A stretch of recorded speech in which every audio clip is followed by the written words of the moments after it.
बड़ी खबर आपको बता दें, थाईलैंड से रूस के लिए उड़ान भरते समय यात्री विमान का टायर फट गया। इस हादसे में सभी यात्री बाल बाल बचे हैं। समय रहते सभी यात्रियों को विमान से सुरक्षित बाहर निकाल लिया गया। थाईलैंड से ये बड़ी खबर है, जहां विमान का टायर फटा।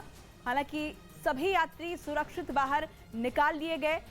यात्रियों को सुरक्षित बाहर निकाल लिया गया और सभी यात्री बाल बाल इस हादसे में बचे हैं। थाईलैंड से रूस की तरफ ये विमान जा रहा था।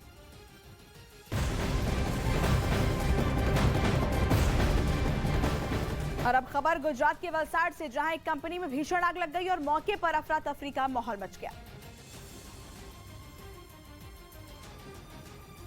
गुजरात से ये बड़ी खबर आपको बता रहे हैं, जहां पर वलसाड में एक फैक्ट्री में भीषण आग लगी, जिसकी तस्वीरें भी सामने आई है।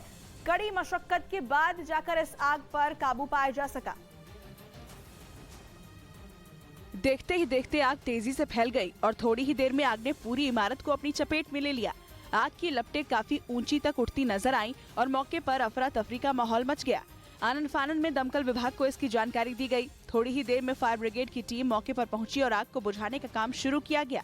यह हादसा शनिवार की रात हुआ। पूरी इमारत आग की चपेट में आ गई। इस दौरान इमारत के बाहर लोगों की भीड़ जमा हो गई और कुछ लोग मोबाइल फोन से हादसे का वीडियो बनाते नजर आए। गुजरात के वलसाड से ये खबर आपको बता रहे हैं। हालांकि अब खबर अमेरिका से। अमेरिका के ओहायो में एक चलती ट्रेन पटरी से उतर गई, जिसके बाद उसमें भीषण आग लग गई। हालांकि इस बात का पता नहीं चल सका कि यह हादसा कैसे हुआ। लेकिन जैसे ही ट्रेन पटरी से उतरी, वो आग की तेज लपटों में घिर गई। उस ट्रेन पर 100 से ज्यादा कारें थीं, जिन्हें एक जगह से दूसरी जगह ले जाया जा रहा था।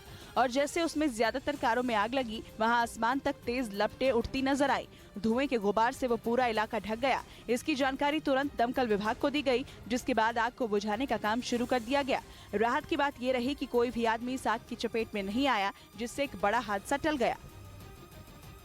उधर इजराइल के कब्जे वाले वेस्ट बैंक में इजराइल की सेना और फिलिस्तीन के समर्थकों के बीच झड़प हो गई। इसकी शुरुआत तब हुई जब इजराइल की सेना वेस्ट बैंक में फिलिस्तीन के एक रिफ्यूजी कैंप में छापेमारी करने पहुंची,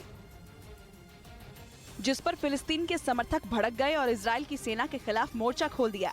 उनमें कुछ ने पत्थर बरसाने शुरू कर दिए तो कोई आगजनी करने लगा। हालात जब बिगड़ने लगे, तब इजराइल की सेना ने उन पर एक्शन लेना शुरू कर दिया।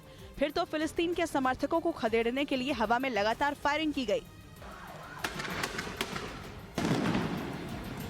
इसके साथ ही इजराइल की सेना ने आंसू गैस के कई गोले भी दागे। इस कार्रवाई में फिलिस्तीन के उस रिफ्यूजी कैंप में कुछ लोग घायल हो गए। इसके अलावा वहां मौजूद कई मकानों को भी भारी नुकसान पहुंचा। खबर है कि इजराइल की सेना उस इलाके में उन आरोपियों को पकड़ने गई थी, जिन्होंने हाल ही में जवानों को निशाना बनाने के लिए फायरिंग। न्यूज़ 18 इंडिया की web series FIR number 208 streaming now.